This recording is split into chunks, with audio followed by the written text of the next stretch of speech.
के पास लेकर आया हूं और थोड़ी सी बातें हिप्नोसिस या सेल्फ हिप्नोसिस को लेकर। तो कल हमने पिछले 2 दिन से हमने बात करी थी, ये तीसरा एपिसोड है या ये तीसरा टाइम है जब हम ये बात कर रहे हैं। पिछली 2 बातों में हमने हिप्नोसिस क्या है, कैसे काम करता है, वो सब बातें की थी। कल हमने बात करी कॉन्शियस और सबकॉन्शियस माइंड की, चेतन मन और अचेतन मन की। और कल के प्रोग्राम में जब मैंने लास्ट में खत्म किया था तो मैंने आपसे वादा किया था कि मैं आज की तारीख में बात करूंगा आपसे, एक तो हिप्नोटिक कर्स किसको कहते हैं हिंदी में, या हमारे माइथोलॉजिकल टर्म्स में इसको श्राप भी कहा गया है कि किसी को आप श्राप दे दें, या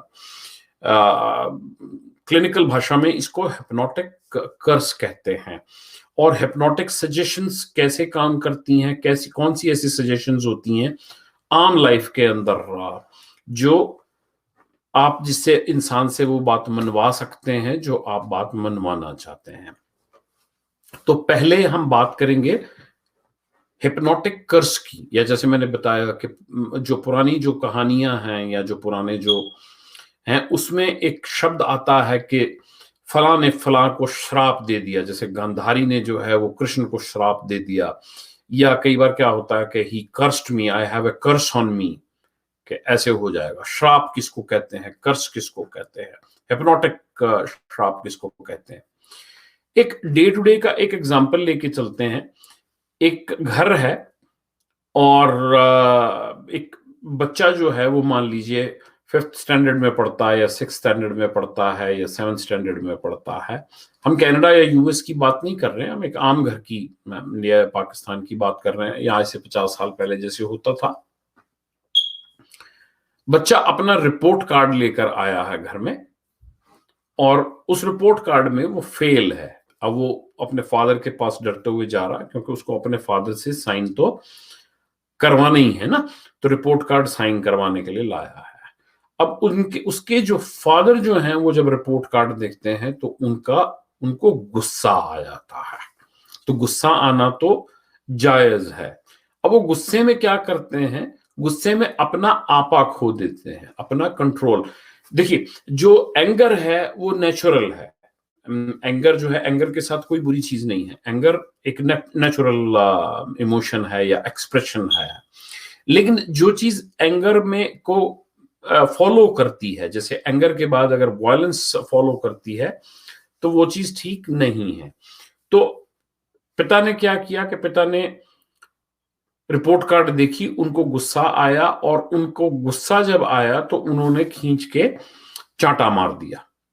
अब चांटा जब लगा, जब बच्चे के गाल के ऊपर ऐसे चांटा लगा, बाप का मतलब बच्चा छोटा है और बाप का हाथ भारी है, तो 2 चीजें हुई। एक तो हुआ जो इस हाथ के लगने से जो चोट लगी, तो जो चोट लगी वो चीज हो गई। दूसरा क्या हुआ कि ये जो हाथ का जो प्रेशर था, ये प्रेशर पड़ने की वजह से ये सेंसिटिव एरिया होता है, ये कान का एरिया सेंसिटिव होता है, या ये वाला एरिया जो है ये सेंसिटिव होता है।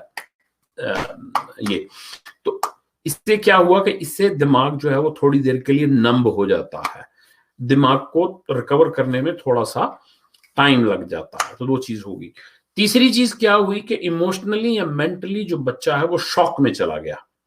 उसको ये अपने फादर से उम्मीद नहीं थी कि वो इतनी जोर के थप्पड़ मारेंगे या इस तरीके से चिल्लाएंगे, या फादर इतने जोर से चिल्लाए कि वो बच्चा जो है वो थोड़ी देर के लिए नंब हो गया। तो फोर्स लग गई, बच्चा नंब हो गया, शॉक में चला गया। इन सारी चीजें, दिमाग क्या हुआ कि दिमाग एक जगह ठहर गया, शॉक, जिसको अंग्रेजी वाला शॉक कहते हैं ना, वो लग गया। इस शॉक में बच्चे को ये सजेशन दे दी गई, तू कुछ नहीं कर पाएगा, तू सिर्फ रेडी ही चलाएगा, या तू रेडी होगा, तू भीख मांगेगा, या तू कुछ नहीं बन सकता, तू क्लर्क ही बनेगा, तेरे से कुछ नहीं होने वाला है। अब एक झटके के अंदर ही वो जो सजेशन है वो दे दी गई। बच्चे का दिमाग उस टाइम रेडी नहीं है कि वो उस सजेशन को ब्लॉक कर सके या अपने फादर को कह सके कि नहीं, मैं रेडी नहीं चलाऊंगा डैडी, मैं प्रॉमिस करता हूं मैं अगले साल ज्यादा अच्छे नंबर लेकर आऊंगा, या देखना मैं एक दिन बड़ा आदमी बन के दिखाऊंगा, वो नहीं है।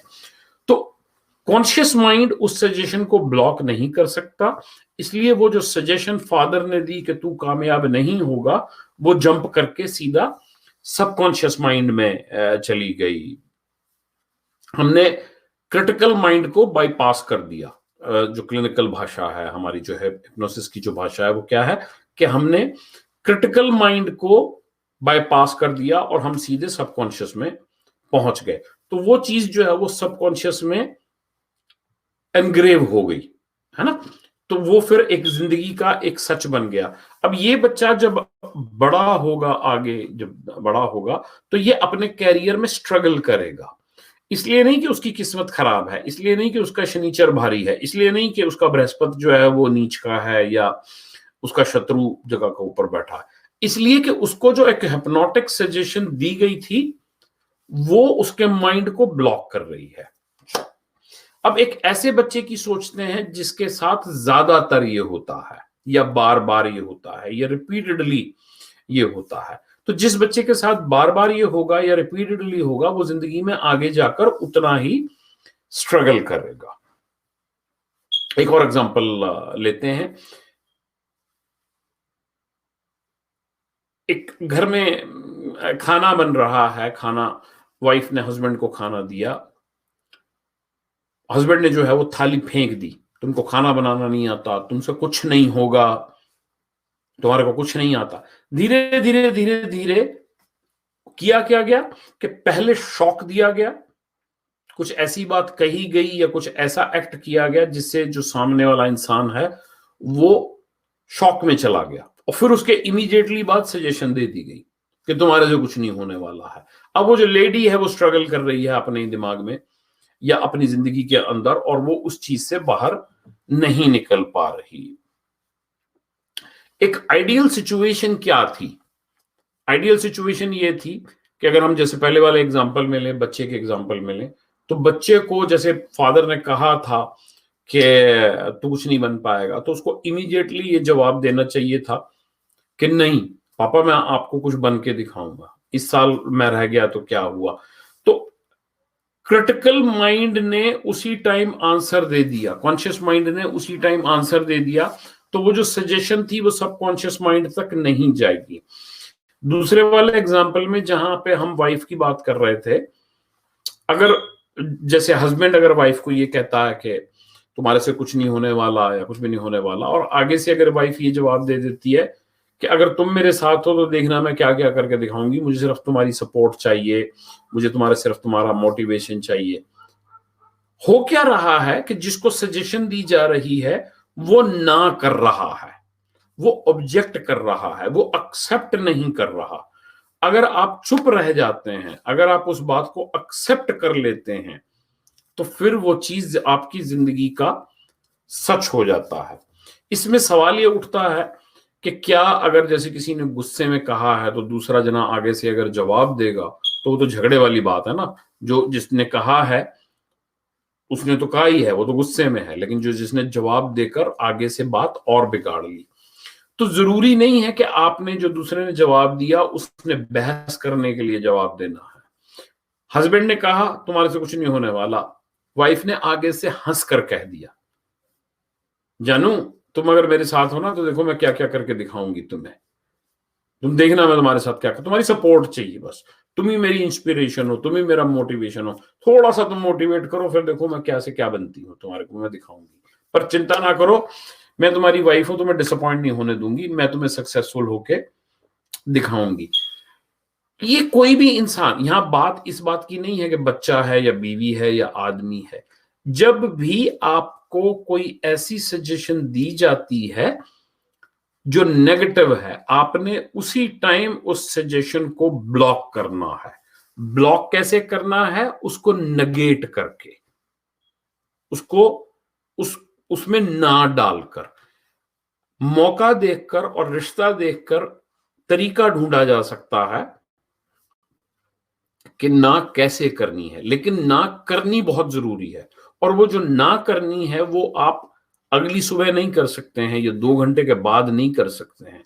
जिस टाइम के ऊपर आपको सजेशन दी गई, आपने अपने कॉन्शियस माइंड से उसको ब्लॉक करना है, उसको ना कहनी है, ताकि वो जो सजेशन है वो जंप करके सबकॉन्शियस माइंड में ना चला जाए और आपके जिंदगी का सच ना बन जाए। आपकी जिंदगी की वो जो ब्लॉक थी या वो जो सजेशन थी वो सच ना बन जाए। अब बिल्कुल इसी के ऑपोजिट सोचते हैं कि एक इंसान है, उसकी वाइफ है या उसका बच्चा है या उसको क्या है, आप उसको प्लेजेंटली सरप्राइज करके, उसके लिए केक लाकर, उसके लिए कोई गहना लाकर, उसके लिए कोई भी गिफ्ट लाकर, जब आप किसी को कोई सरप्राइज देते हैं, कोई गिफ्ट देते हैं या कुछ क्या होता है, तब भी इंसान उतने ही सकते में चला जाता, उसी नमननेस में चला जाता। और उसी टाइम आप सजेशन दे सकते हैं, I am proud of you, देखना मेरा बेटा क्या बन के दिखाएगा। पहले आपने हैरान किया उस इंसान को, फिर इमीडिएटली आपने सजेशन दे दी मोटिवेशन की। ये जो पहले वाला जो फैक्टर है, जो हैरानी वाला जो फैक्टर है, वो बड़ा जरूरी है। उसके बिना मोटिवेशन जो है वो अधूरी है। अगर आप हिप्नोटिकली किसी को मोटिवेट करते रहें, किसी को अप्रिशिएट करते रहें, तो यकीन मानिए कि आप उस इंसान की जिंदगी बदल सकते हैं, आप उस इंसान का भाग्य बदल सकते हैं, आप उस इंसान के बारे में सब कुछ बदल सकते हैं, चाहे वो उसकी किस्मत में भी क्यों ना लिखा हो। मोटिवेशन में वो ही पावर है जो किसी जेमस्टोन के अंदर है, लेकिन करने वाले को करना आना चाहिए। बिल्कुल इसी तरीके से जो कर्ज है, जो हम किसी को बुरा कहते हैं, तो उसमें भी उतनी ही ताकत है जितनी किसी और चीज में होती है।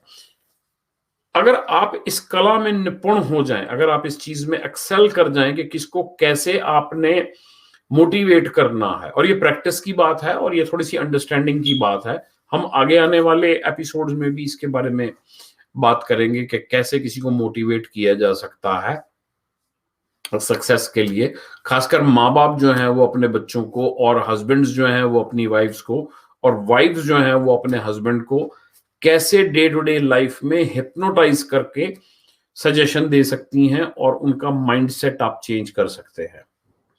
एक चीज और मैं करना चाहूंगा, कभी भी किसी इंसान को सजेशन ना दें जब वो इंसान थका हुआ हो। उसको कुछ कहने की जरूरत नहीं है, उसके ऊपर कोई असर नहीं होने वाला। वो थका हुआ है, वो किसी भी किस्म का सजेशन लेने को तैयार नहीं है।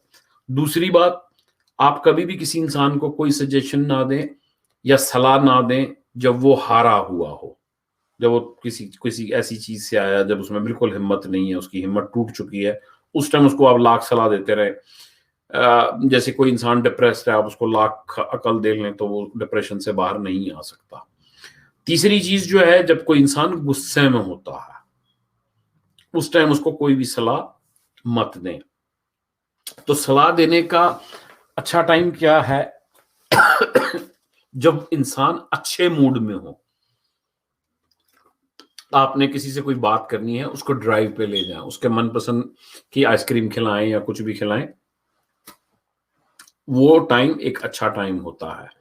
दूसरा अच्छा टाइम होता है, अगर आपको किसी को सलाह देनी है तो जब वो रात को सोने वाला हो, जब नींद आ चुकी हो लेकिन इंसान सोया ना हो, तो जागृत और सुप्त दशा के बीच की जो चीज होती है वो आप या तो बच्चों को कर सकते हैं या अपने स्पाउस को कर सकते हैं। वो जो टाइम है वो बेस्ट है। हम जब हिप्नोटाइज करते हैं किसी को, हम भी उस इंसान को उसी सिचुएशन में ले जाते हैं जहां ना इंसान सोया हुआ है ना जागा हुआ है, ना वो सुप्त अवस्था में है ना वो जागृत अवस्था में है।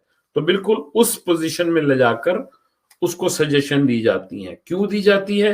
क्योंकि वो उस टाइम रिसेप्टिव मोड में है, वो आपकी सजेशन को ब्लॉक नहीं कर सकता, वो आपसे बहस नहीं कर सकता। ये कुछ टिप्स हैं, लेकिन गुस्से में आप कभी भी किसी को, जब कोई दूसरा इंसान गुस्से में हो, बहुत दुखी हो, बहुत निराश हो या कुछ हो, जल्दी में हो, तो उसको सजेशंस मत दें। ड्राइव पे ले जाएं, बच्चों से बात करें। अगर आप लोगों के दिमाग में कोई एक पर्टिकुलर सजेशन है या क्वेश्चन है, आप मेरे से पूछ सकते हैं। कि ऐसे कैसे किया जाए।